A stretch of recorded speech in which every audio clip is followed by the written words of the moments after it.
Shpërthimi i bombulës së gazit i mori jetën 24 vjeçares dhe 2 fëmijëve në Postrib, Çatia Ushem dhe Izuri Poshtë.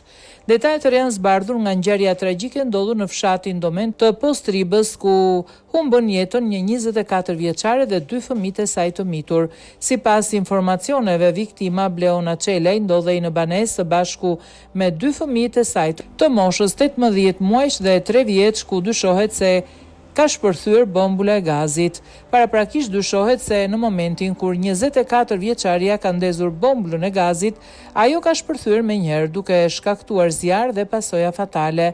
Si pasojë e shpërthimit të shembur edhe Çatia e banesës, duke i zënë në rënoja nënën dhe 2 fëmijët e saj, të cilët humbën jetën në vend. Familja ishte kthyer së fundmi nga Gjermania dhe kishin shkuar në shtëpinë e vjetër familjare në fshatin Domen. Forcat zjarfikse u përballën me vështirësi për shkak të terrenit vështirë, pasi banesa ndodhej rreth 30 minuta larg rrugës kryesore në këmbë. Grupi hetimor po vijon punën për zbardhjen e plotë rrethanave të ngjarjes. Deri në këtë fazë, hetimet paraprake tregojnë se pista kryesore mbetet ajo e një ngjarje aksidentale, ndërsa pritet ekspertiza për të përcaktuar shkakun e saktë të shpërthimit dhe zjarrit.